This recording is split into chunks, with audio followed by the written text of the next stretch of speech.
লোকসংস্কৃতিৰ সাধনা কৰি ভাল পোৱা এগৰাকী নাৰী দিহানাম ভোৰতাল আদি বিভিন্ন নামৰ তেওঁৰ চৰ্চা কৰে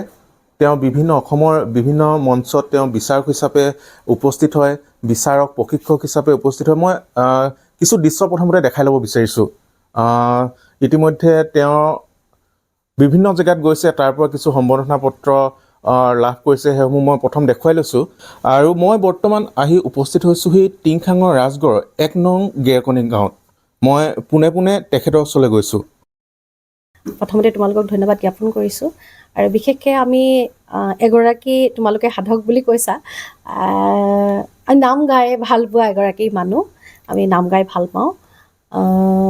মই প্ৰায় ২০ বছৰমান হ'ল ২০ বছৰ বিয়া হোৱাৰ পাছতে মই মানে যিখন ঘৰলৈ মই বিবাহতে বিয়া হৈ আহিলোঁ সেইখন ঘৰৰ প্ৰেৰণাত বুলি ক'ব লাগিব স্বামী শহুৰ দেউতা এইসকলৰ প্ৰেৰণাতে এইখিনি চৰ্চা কৰিবলৈ আমি আগবাঢ়ি যাবলৈ সক্ষম হ'ব পাৰিছোঁ বিশেষকৈ সৰু হৈ থাকোঁতে আমি গাইছিলোঁ বিভিন্ন ধৰণৰ আধুনিক গীত ধৰা তোমাৰ বনগীত বিহুগীত এইবিলাক আমি গাইছিলোঁ এইবিলাকৰ লগত জড়িত হৈ আছিলোঁ কিন্তু এনেকুৱাকৈ এখন আধ্যাত্মিক জগতৰ য'ত নেকি ঈশ্বৰৰ নাম সম্বলিত হৈ আছে এনেকুৱাখিনি সুবিধা মই প্ৰথম এইখন ঘৰতে আহি পালোহি প্ৰায় ২০ বছৰমানৰ পৰাই চৰ্চা কৰি আছোঁ প্ৰথমতে আমি দিহানামৰ প্ৰতিযোগী হিচাপে আছিলোঁ ২০ বছৰতকৈ বেছি হ'ল প্ৰতিযোগী হিচাপে বিভিন্ন মঞ্চত আমি গাইছিলোঁ মোৰ লগৰ পালি হিচাপে আছিলে মোৰ শাহুমা আৰু মোৰ শাহুমাৰ লগৰ কেইগৰাকীহে মোৰ পালি হিচাপে আছিলে তেওঁলোক আছে বাৰু দুই এগৰাকী নাইকিয়াও হৈ গৈছে আৰু সেই তেতিয়াৰ পৰাই চৰ্চা কৰি কৰি এওঁলোকৰ অনুপ্ৰেৰণাতে ইমানেই সোমাই গ'লোঁ বহুত ভাল পাবলৈ শিকিলোঁ অসম মুলুকত জন্মগ্ৰহণ কৰা আমাৰ কৃপালু গুৰুজনা মহাপুৰুষ শ্ৰীমন্ত শংকৰদেৱ গুৰুজনাৰ তেখেতলৈ আমি সেৱা আৰু শ্ৰদ্ধা জ্ঞাপন কৰিছোঁ লগতে আমি মোৰ এজন গুৰু তেখেতৰ সান্নিধ্য নোপোৱা হ'লে হয়তো চাগে আমি এনেকৈ আপোনালোকৰ সন্মুখত কথা ক'বলৈ আমি থিয় হ'বলৈ সাহস কৰিব নোৱাৰিলোঁ হয়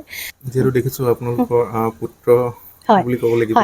তেওঁলোকো এই দিশটোত জড়িত হৈ পৰিছে আচলতে আইসকলে আজি প্ৰায় দিহানামত লাগি আছে থিয় নামত লাগি আছে এনেকুৱা ধৰণৰ সংস্কৃতিবিলাক কৰিবলৈ তেওঁলোক আগবাঢ়ি আহিছে কিন্তু এটা ক্ষেত্ৰত সদায় সমস্যা হয় বাদ্যযন্ত্ৰ বজাই দিয়া ক্ষেত্ৰত বাদ্যযন্ত্ৰীৰ সমস্যা হয় তেতিয়া মানে এনেকুৱা হয় তুমি বাদক এজন মাতি লৈ তেওঁলোকক লগত লৈ তাৰ মানে ধৰি লওক কিছুমান অৰিহণা আগবঢ়াবলগীয়া হয় তেনেকৈ দিবলৈও আমি সক্ষম নহয় ঠিক তেনেকৈ বহুতখিনি ঘাত প্ৰতিঘাতৰ মাজে গৈ মোৰ স্বামী তেখেতেও মোৰ লগত বাদ্যযন্ত্ৰ সংগত কৰে ইও সৰু হৈ থাকোঁতে সেই প্ৰথম স্থান পাইছে থিয় নামৰ দিহানামৰ এই নেগেৰা চাপৰখিনি বজাইছিলে এই সৰুতেই সেইখিনি পাইছে আৰু ইহঁতকো মানে মোৰ লগতে মই যিহেতু নাম গাওঁ মোৰ লগতে ইহঁতেও জড়িত হৈ গ'ল দেউতাকে খোল বজায় দেউতা মোৰ শহুৰ দেউতাই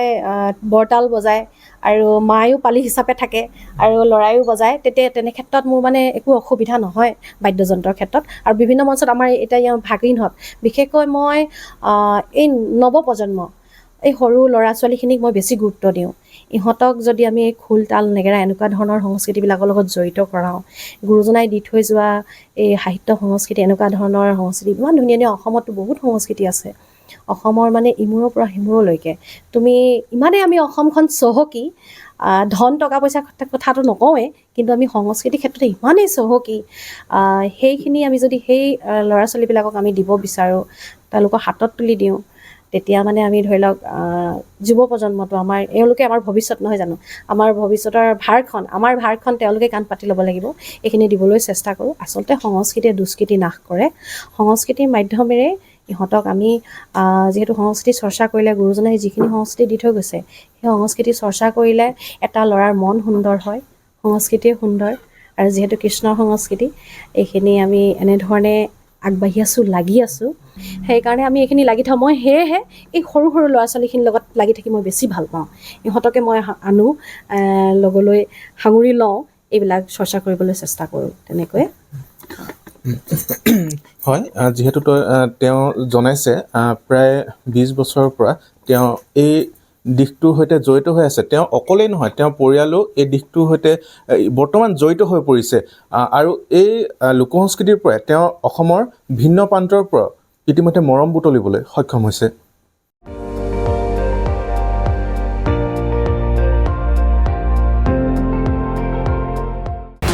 আপুনি চাই আছে ND24 সৰ্বশ্ৰেষ্ঠ নহয় সৰ্বোত্তমৰ দৌৰ